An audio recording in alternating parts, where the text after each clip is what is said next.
how founders can create their unique promise. It all starts with your value proposition, and so many people get this wrong, but not you, because you're going to stick around and watch till the end. Hi, I'm Patrick from Founder Revenue Academy, and we've worked with hundreds of B2B startups. In this video, I'm going to show you how to create a credible and unique promise to prospects. This promise, also known as a value proposition, is a statement that explains the unique value that your business offers to potential customers. It's important to create a value proposition that is both credible and also unique, as this can help you stand out from the competition, but also convince potential customers to choose you and your business over others. So, how can founders create a credible and unique promise to prospects? Here are 13 tips. Clearly articulate the outcomes. What do businesses get? What state do they get into having bought whatever it is that you are selling? Do they save time? Do they save money? Do they make money? Or is it a government or federal requirement? Do not focus on the features. Saying our product has the functionality of doing Boolean searches is no good. Saying it helps segment your market to drive a higher number of conversations is much better. Next is differentiate your business from the competition. You want to stand out in a crowded market, so it's important to differentiate your business from the competition. This might mean highlighting unique features or benefits that your product or service offers, or highlighting the values and mission of your company.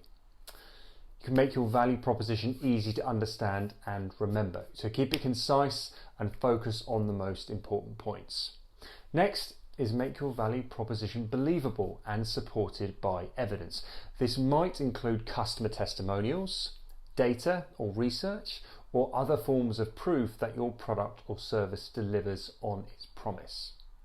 Next is test your value proposition to see how it resonates with potential customers.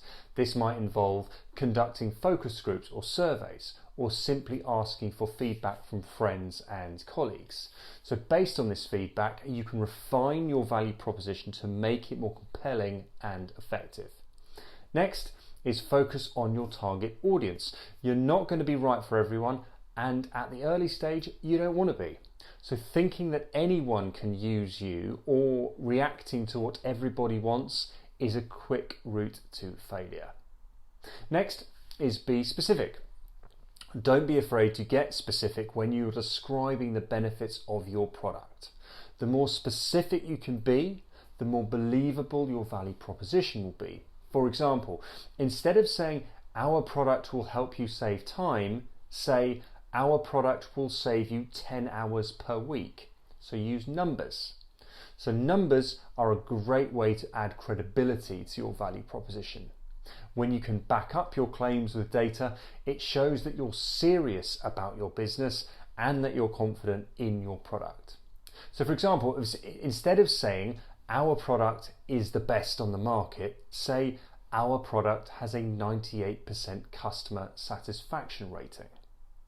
Next is to tell stories. So people love stories, and they're a great way to connect with your target and make your value proposition a lot more memorable in light of a story.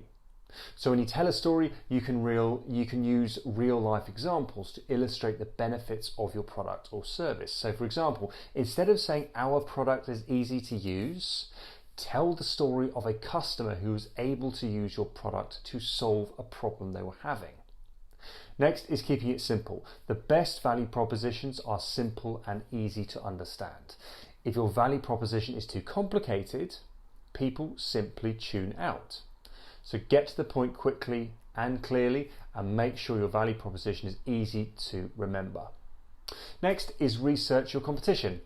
Other businesses will have similar ideas, and actually being first to market is not necessarily the company that wins. There were cab hailing companies before Uber, social networks before Meta, but they iterated and moved quicker when reacting to the market. So keep an eye on what your market is doing. Next up is get feedback from others. So ask friends, family, colleagues, and potential customers for feedback on your value proposition. But the trick is here to ask for raw, unadulterated feedback too. Request what you need to hear, not just what you want to hear. Next is be willing to change your value proposition.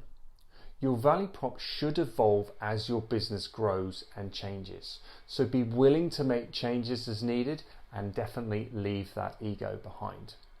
So if you haven't picked this up, let me reiterate, your value proposition is where everything stems from.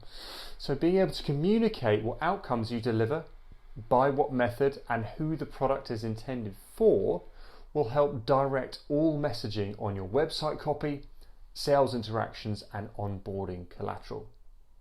So thanks for watching. If you found this useful, perhaps you would consider subscribing or at least giving us a follow so more founders can benefit from these kind of videos. We upload 4 videos a week, so hope to see you on the next one.